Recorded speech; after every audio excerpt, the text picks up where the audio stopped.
Pernah nggak sih bikin keputusan terus nyesel banget sambil mikir, duh waktu itu aku mikir apa ya? Nah, ternyata otak kita tuh punya semacam bug tersembunyi. Kesalahan-kesalahan berpikir yang nggak kelihatan, tapi sering ngebajak keputusan kita setiap hari. Dan kita seringnya nggak sadar sama sekali. Semuanya itu berawal dari satu pertanyaan ini. Kelihatannya sih simple ya, tapi pertanyaan ini memicu sebuah perjalanan yang luar biasa dan jadi inti dari pembahasan kita kali ini. Oke, kita bedah ceritanya lebih dalam yuk. Soalnya jawaban dari pertanyaan tadi itu singkat banget dan misterius. Saking misteriusnya, jawaban itu memulai perjalanan selama 30 tahun buat ngebongkar rahasia besar soal cara kita berpikir.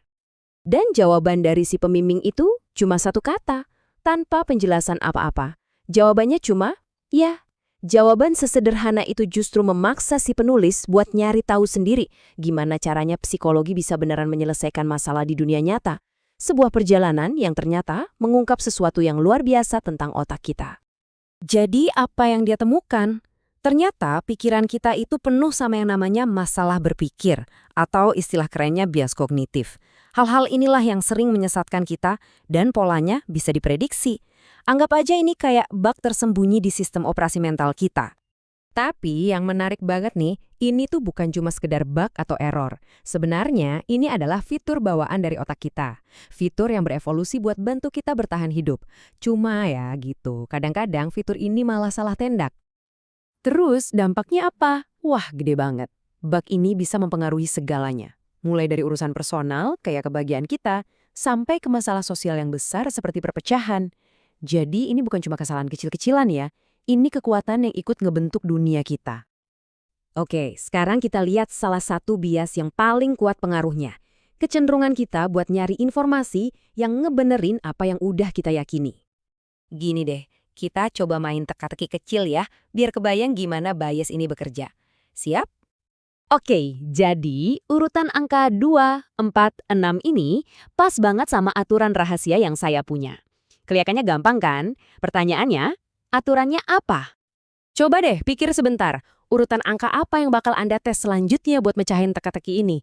Hati-hati, kalau jawabanmu kayak kebanyakan orang, kemungkinan besar Anda bakal langsung kejebak. Nah kan, kebanyakan orang bakal ngetes urutan kayak 4, 6, 8. Kenapa? Karena urutan itu mengonfirmasi tebakan awal mereka. Mungkin mereka mikir, oh aturannya pasti angka genap yang naik dua-dua. Tapi mereka jarang banget nyoba ngetes sesuatu yang bisa menyalahkan tebakan itu. Contohnya 1, 2, 3. Padahal itulah kuncinya. Jawaban yang benar adalah angka apapun yang urutannya naik. Dan teka-teki barusan itu contoh sempurna dari bias konfirmasi. Kecenderungan kita buat nyari bukti kalau kita benar, bukannya nyari kebenaran yang sesungguhnya. Contoh di dunia nyata bisa lebih dramatis lagi. Ada kasus seorang dokter yang karena terjebak bias konfirmasi, salah mendiagnosis pasiennya kena anoreksia. Kenapa? Karena dia cuma nanyain pertanyaan-pertanyaan yang mendukung teorinya sendiri dan nutup mata sama kemungkinan lain. Oke, kita lanjut ke perangkap pikiran berikutnya. Yang ini saya yakin kita semua pernah ngalamin. Ilusi kalau sesuatu itu gampang, cuma karena kelihatannya gampang. Ada sebuah eksperimen menarik nih. Mahasiswa disuruh nonton klip K-dance K-pop beberapa kali. Abis itu, mereka ngerasa pede banget bisa niruin gerakannya. Ya kan? Kelihatannya gampang banget. Tapi begitu mereka disuruh maju buat nari, hasilnya berantakan total. Nah, ini nunjukin ada jurang yang besar banget antara cuma nonton sama beneran ngelakuin. Rasa kepedean yang sama juga ngejelasin fakta yang agak lucu ini. 93% orang Amerika ngerasa kemampuan nyetir mereka itu di atas rata-rata. Padahal ya secara statistik itu kan nggak mungkin. Nah, fenomena ini namanya efek lancaran. Jadi, pas otak kita bisa memproses sesuatu dengan gampang, kita sering salah kaprah dan mikir kalau tugasnya itu sendiri emang gampang. Oke, jadi pertanyaan besarnya sekarang adalah gimana caranya kita ngelawan bug-bug di otak kita ini? Ada solusinya nggak sih? Banyak studi nunjukin kalau kita tuh seringnya kepedean sama pengetahuan kita. Entah itu soal cara kerja helikopter atau dampak sebuah kebijakan politik. Tapi begitu kita disuruh ngejelasin langkah demi langkah, ilusi itu langsung pecah. Tiba-tiba kita sadar, loh ternyata aku nggak sepaham itu. Solusinya ternyata bisa dibilang sederhana. Bikin aja prosesnya jadi nggak lancar. Maksudnya, paksa diri kita buat terlibat aktif, jangan cuma jadi penonton. Coba lakuin langsung, coba jelasin pakai kata-kata sendiri. Dan ini bagian yang paling keren.